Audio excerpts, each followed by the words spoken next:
Have you ever felt like you were wrestling with your own destiny? Or maybe even wrestling with God Himself? It sounds intense, right? Well, today we're diving into one of the most incredible and mysterious stories ever told, the night a man named Jacob literally wrestled with God. This isn't just an ancient tale, it's a story packed with lessons about struggle, identity, and transformation that are just as relevant today as they were thousands of years ago. So, who was this guy Jacob, and how did he end up in a divine wrestling match? Let's rewind a bit. Jacob's life was complicated from the start. He was a twin, and from birth, he was grabbing at his brother Esau's heel, a sign of the rivalry that would define their early years. Jacob was a schemer. He famously tricked his older brother Esau out of his birthright for a bowl of stew and later deceived his blind, aging father, Isaac, to steal the blessing meant for Esau. As you can imagine, this didn't go over well. Fearing for his life, Jacob fled from his enraged brother and spent the next 20 years in a distant land, working for his uncle Laban. During his time away, Jacob built a life for himself. He married, had many children, and became incredibly wealthy with large flocks of livestock.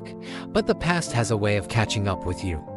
After 2 decades, God told him it was time to go home, back to the land he had fled, and back to the brother he had wronged so deeply. Jacob was terrified. He was about to face the man whose life he had turned upside down.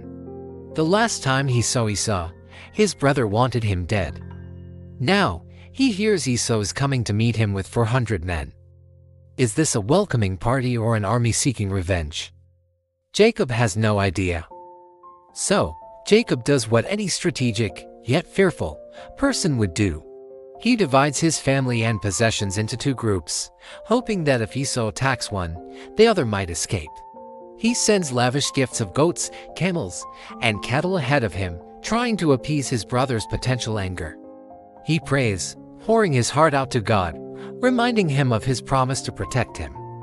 Jacob is using every tool he has: strategy, wealth, and faith. But even after all that, the night before the reunion is a long and lonely one. He sends his family across the Jabbok River, and he remains behind, completely alone in the darkness. And this is where the story takes a turn from a family drama into a supernatural encounter. A man appears out of nowhere and begins to wrestle with Jacob. All night long, they grapple.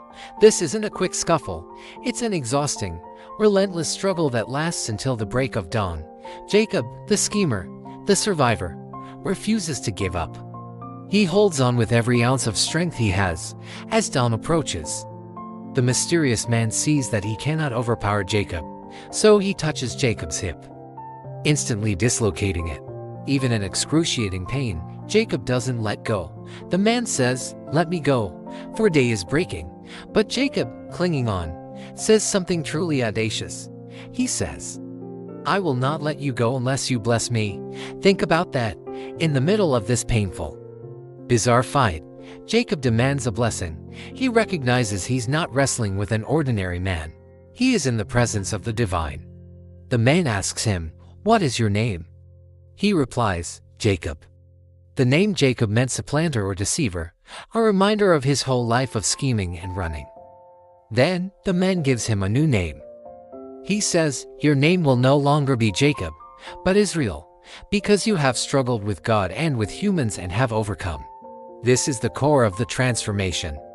Jacob went into that fight as a deceiver, and he came out as Israel, he who struggles with God.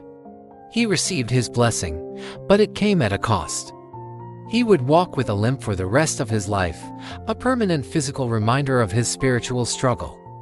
The sun rose, and Jacob, now Israel, limped away to meet his brother. The fear was still there, but something had changed. He was no longer just the clever runaway. He had faced God and survived. When he finally meets Esau, the reunion he dreaded is not one of violence, but of grace. Esau runs to him, embraces him, and they weep. The struggle was over, both with God and with his brother. So what's the takeaway for us?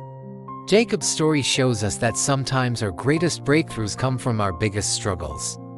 The moments when we feel like we are wrestling with our circumstances, our faith, or even God Himself, are often the very moments that redefine us.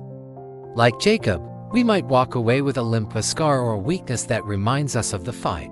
But we also walk away with a new name, a new identity, and a blessing we couldn't have received any other way. It's a powerful reminder that our struggles don't have to break us. They can be the very thing that makes us who we are meant to be. Thanks for watching, and if this story resonated with you, be sure to like and subscribe for more.